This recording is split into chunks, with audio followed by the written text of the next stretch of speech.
This Fed Gov Today program is sponsored by KPMG.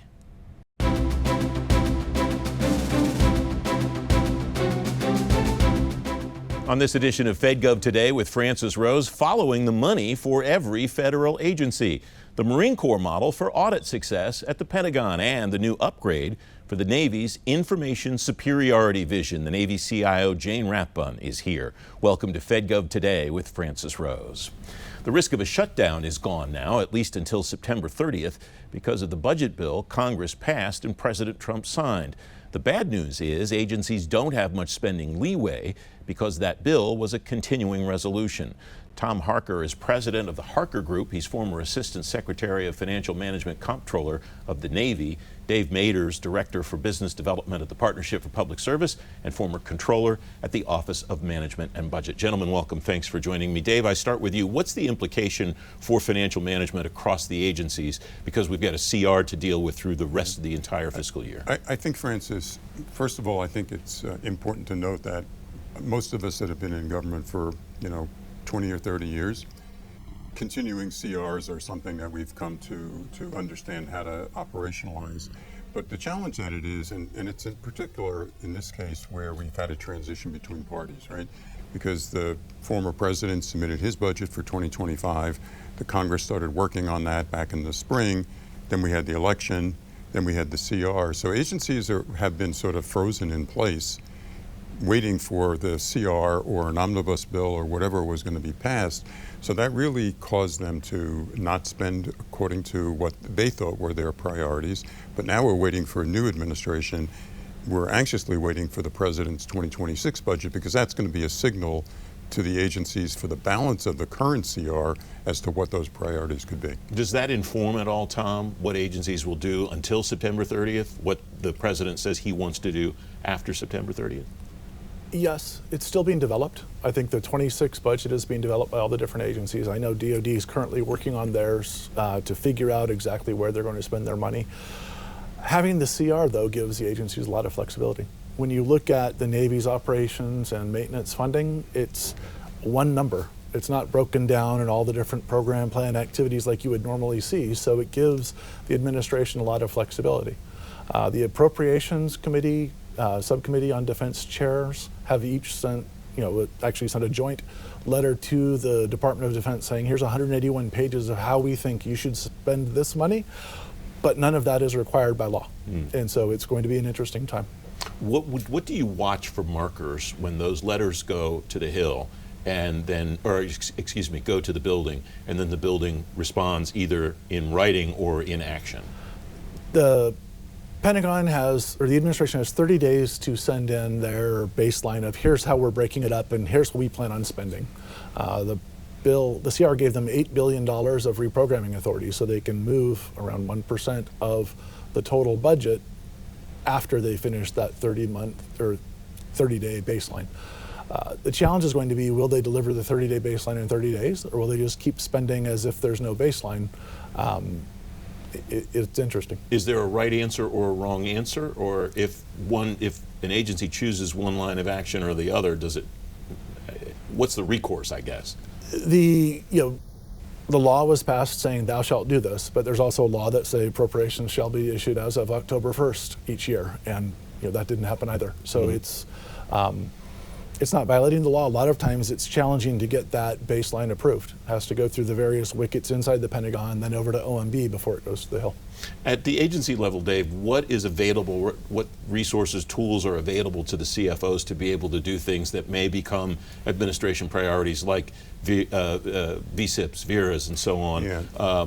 That money's got to come from somewhere. Yeah, and I think what's really challenging for the civilian agencies is in the continuing resolution, actually $18 billion was moved in discretionary funds from the civilian agencies to DoD and Border Protection.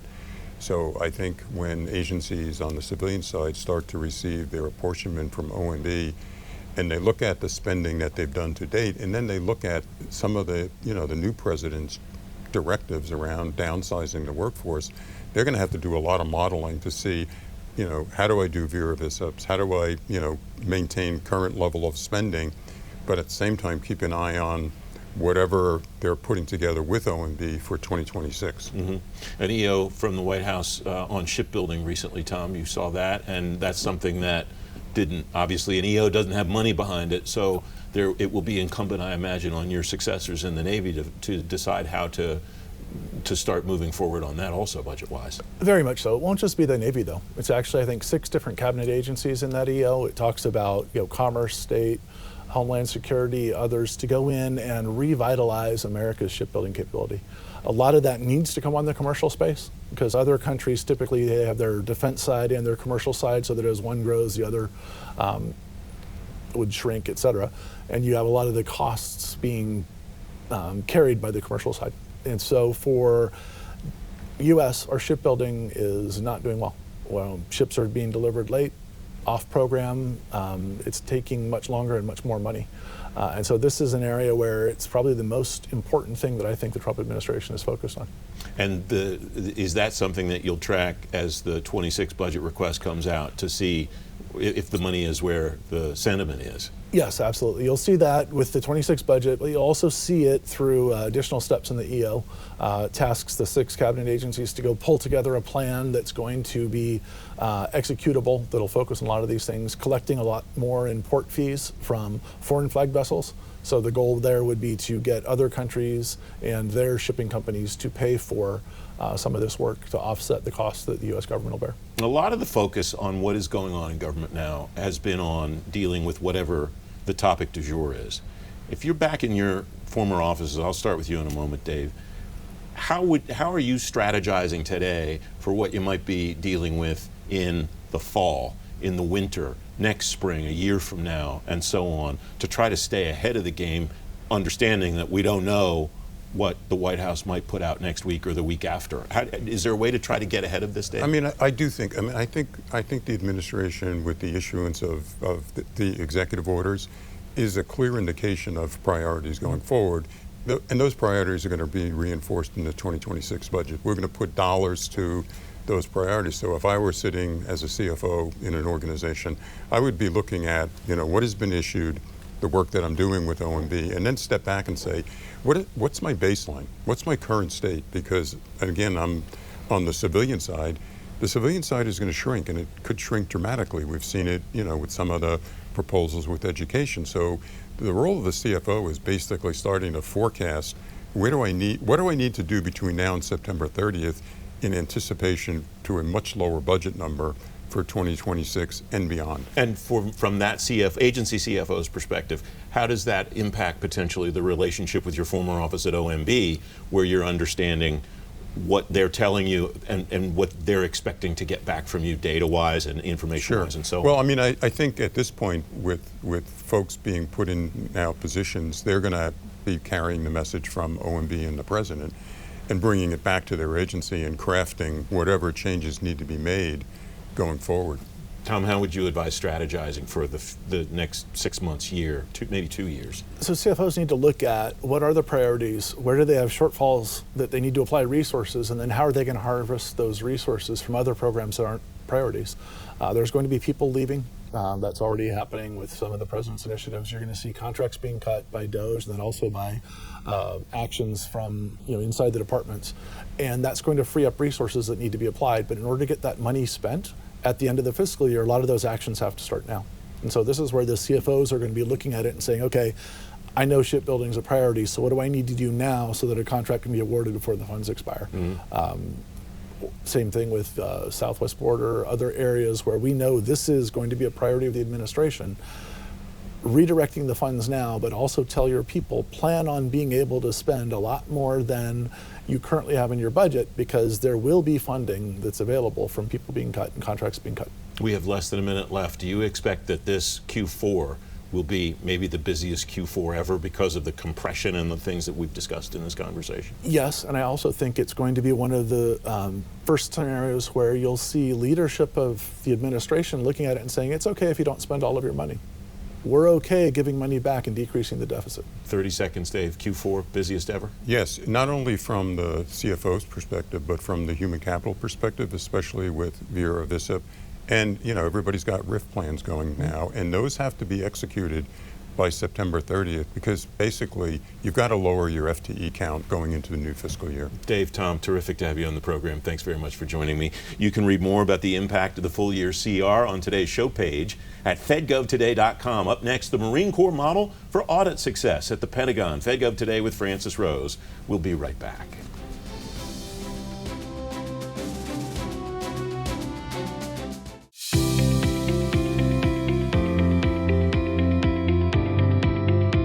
Gartner is saying now that in 2025, 50% of all Gen Is will include the knowledge graphs. It's the next, what's happening in most of the AI, call it the AI practitioners now, the leaders in AI, they're all going to the knowledge graph now too, because it's a progression. It's not replacing anything out of the Gen AI, it's adding more value. So that's where everything's heading. So the government's going to get there.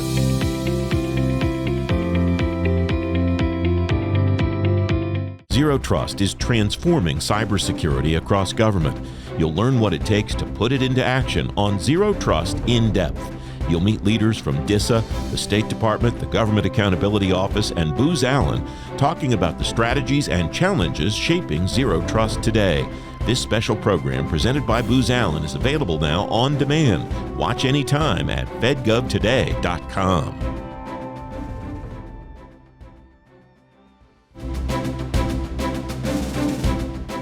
Welcome back. The Marine Corps is riding a 2-year streak now for achieving a clean audit opinion. Financial management experts say it's a major step toward Congress's mandate that the Defense Department receives a clean opinion for the entire department by fiscal year 2028. Joseph Nave is principal at KPMG. Joe, welcome. It's great to see you again. What are the major components that the other agencies that are also working toward what the Marine Corps has already done, getting a clean opinion, should be thinking about now as we're getting into the middle of 2025? So I think a key component is the tone from the top, right? We've talked about that in the past. It's the agency or the entity having that singular message that audit's important. It's usually a comptroller-driven exercise, but it's not going to be accomplished with just the comptroller. All functional lanes need to be on board. There needs to be an environment of accountability to meet the audit objectives and the milestones, and really holding folks accountable, especially given the 2-year constraint.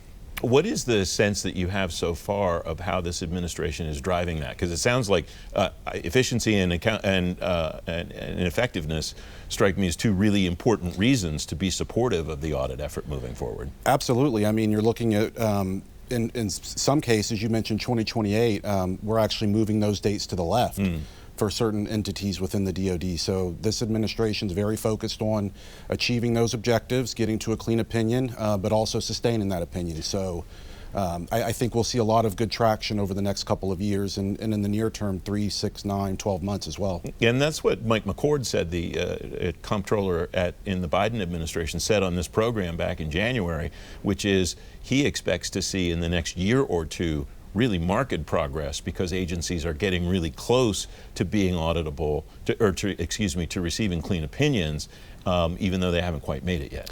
Yes, I think that once you see a couple of entities get there and you've got that framework to see, what needs to be done to ultimately get to that goal and sustain that goal, you start to kind of coalesce around some of the lessons learned and the best practices. So I certainly expect that over the next several months, and as I'd indicated, I would agree that we'll see an upswing in getting more clean opinions on the books for the DoD. All right, you've used the form of a word that I'm really interested in twice already, and that's sustainability, sustaining the opinion. The Marine Corps insiders there told me they were very nervous, not that they didn't think they would make it the second year, but that was really important, not just to make it the first year. What drives sustainability in your view over time for both the entities inside the department that do it and then for the entire department once they finally achieve that clean opinion? So if you look at some of the big ticket items that folks are focused on usually, especially within the entity itself, it's material weaknesses, it's significant deficiencies, it's these audit challenges that every organization knows that it's had for quite some time. I think when we talk about sustainability, it's first triaging those issues that you have to address to get to an opening balance and to get to an audit opinion. Second piece comes a sustainment, which is workforce training, it's IT modernization, it's cutting through some of the nuanced policies that maybe need to be rethought given the current environment and some things that may have gone stale over time that might not necessarily be applicable today, but we're beholden to those laws and regs because they're out there. So it's really becoming more agile and relying on technology as it is today to help push you forward and sustain it. You said something at the beginning of this conversation that I think is really important to highlight. You used the term tone at the top, and I think that sets the stage for what the culture of the organization is, driving a culture that the audit is important. What will make that, what kind of embed that into the way that the agency and the entities inside the department do business, the way that they approach this culturally to make sure they maintain that momentum over time? Yeah, so that's a great question, and I think this gets back to the sustainability piece, right? Because once, you know, an organization sets the tone and says this is important, and you see some of the milestones you've accomplished, and you get to an opinion and you start to realize this is something we can achieve. I think for the organization, it's real for them. So as we continue to make progress, I have every expectation that these organizations, it'll be ingrained as part of their ethos, just as their day-to-day operations would be.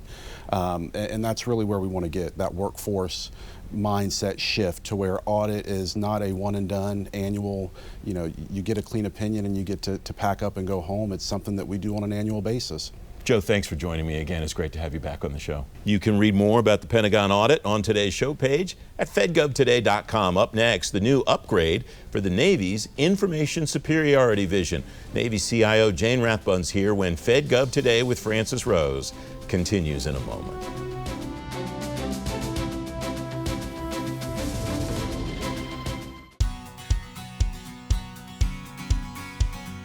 Create AI with integrity, not bias. Security that helps protect your data anywhere. Automated systems that make work less work. Cloud management that requires less management. And new ways for government to do business. Join IBM at their Washington, D.C. Innovation Studio, Cyber Range, and O-Labs. Explore how AI, hybrid cloud, and quantum computing can help transform your mission. Take ideas from inspiration to action.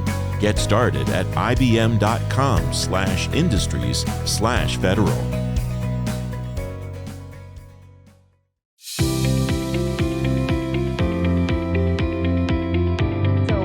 You know, things like the ICMP, the intelligence community marketplace, have been complete game changers for our customers that are trying to reach those mission owners. So, you know, we help get them accredited and bring them there, but the marketplace, the ICMP, makes it optional, you know, creates the optionality for that mission owner to quickly procure that and get their hands on it in you know, lightning speed. So I've been part of that process and seen that firsthand for our customers, and it's so exciting.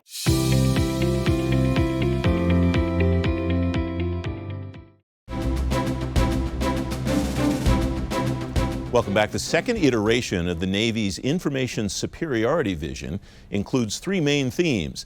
Those three themes are new in version 2.0. Jane Rathbun is Chief Information Officer of the Navy. Jane, welcome. It's good to see you again. Before we get to those three components, how did you know, or how did you decide that now's the right time to update the ISV? So thanks, Francis, for having me, first of all. And how we decided that it was time is that the first ISV 1.0 was built or designed and delivered in 2019. And what we concluded is that 5 years runtime, we've learned a lot of lessons. We've learned that we can actually go fast. COVID helped us do that with changing out the way we deliver unified capabilities, collaboration, chat, email to our workforce. We learned that we can work really tightly with our cyber folks and get it right. We are moved out to a zero trust platform. We also realized that industry has kind of taken a pivot, big pivot. If you haven't noticed, AI is the new cloud. And so we realized that it was probably time to update our thinking. I also had just then had spent 5 years in the Navy, really learning about the Navy. I came from the Office of Secretary of Defense before coming to the Navy, and recognized that how things were being done, learned all that, learned that we could be doing them better, and so felt like it was time to evolve our ISV 1.0, that we call it now, to the 2.0 version. I would say that the objective didn't change. Securely move data from anywhere to anywhere is still our goal, to give the warfighter the decision advantage that they definitely need. But the how we're going to do that, we've evolved our thinking on, and we recognize also in this time of many things needing to happen in the Navy, shipbuilding and delivering more ships, that we had to figure out how to do it as efficiently and as effectively as possible. Entering this new administration, I think our goals of our ISV 2.0 are definitely very aligned to the president's focus on efficiency and being good stewards of the taxpayer dollars, and delivering the best Navy that we could possibly deliver. You mentioned that thinking has evolved. How much of that has been driven by strategy or agenda inside the service? How much of it's been driven by things like AI and so on that maybe didn't exist or certainly weren't top of mind in 2019 when version 1.0 came out? I think it's a combination of things. I think it's definitely realizing what the technology can do for us and how to leverage the technology and modern processes in ways that we haven't before. Systems have been in the Navy very standalone and not really integrated, and that's a detriment, I think, ultimately to the warfighter. Being able to utilize industry best practices, agile delivery, DevSecOps, things like that let us continuously upgrade and deliver the best and the newest capability to the warfighter at the tactical edge is where we want to head. And so that had a lot to do with our thinking of what we were going to focus on. And cybersecurity, I'm like, that is a driver for pretty much everything, like how we want to architect, how we want to design, how we want to deliver capability to the warfighter cybersecurity must be at the center of our thinking there. And so all those things together led us to, as you said, AI had a big play in it, that in our learning on zero trust made us say, okay, data really has to be the center of the show here, and how we design our architectures and how we deliver capabilities needs to be data-centric. All right, the three tenets that we talked about a moment ago: optimize, secure, and decide. And as I read through a piece that you wrote for CHIPS Magazine that we'll link in the show page today at fedgovtoday.com, I note, as you just said, data is really an important key element of each one of these things. How do they all tie together, Jane? Sure. So optimize, secure, decide. The 1.0 was modernize, innovate, and defend. And so I'm going to start with the switch there.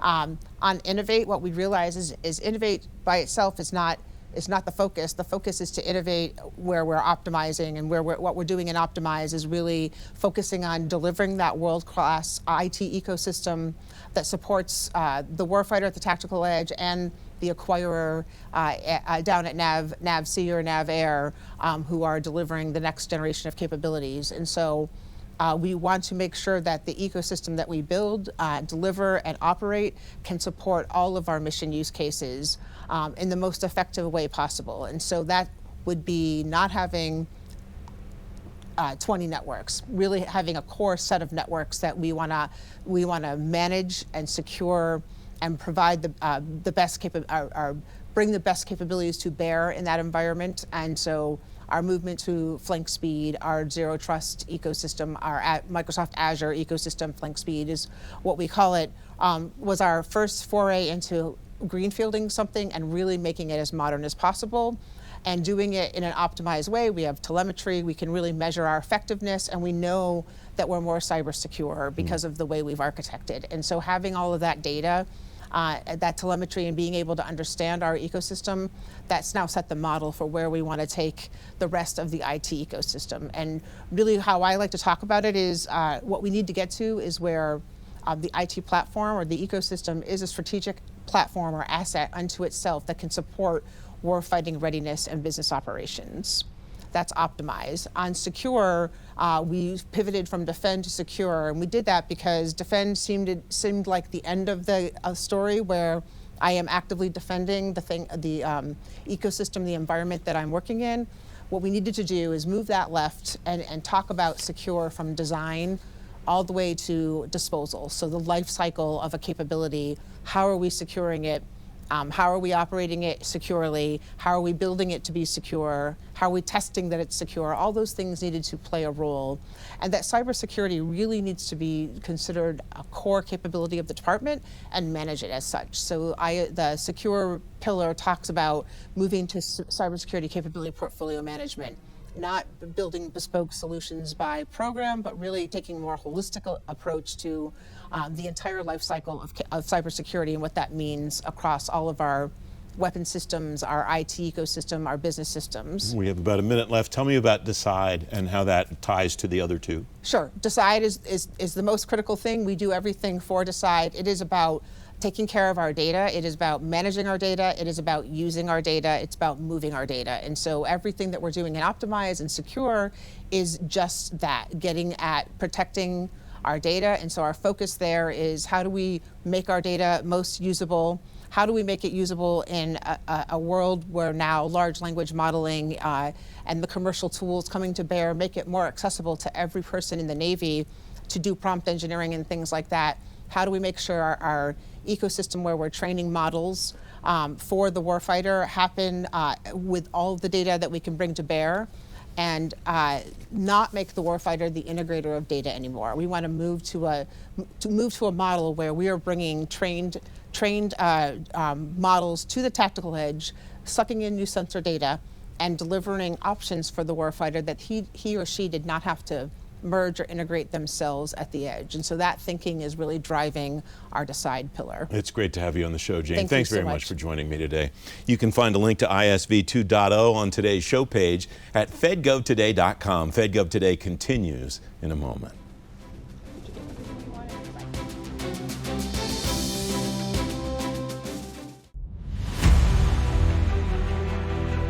So when you hear these new initiatives like, zero trust architectures or being able to do cross-domain, multi-layer security type of capabilities, they've got to rationalize 30 years of history, right? And so, for example, with like a ZTA framework, you've got to rationalize 30 years of security policy and framework. And sometimes it's more than one. We've seen customers have up to 30. You've got to rationalize those things before you can implement the new modern thing that transforms the business.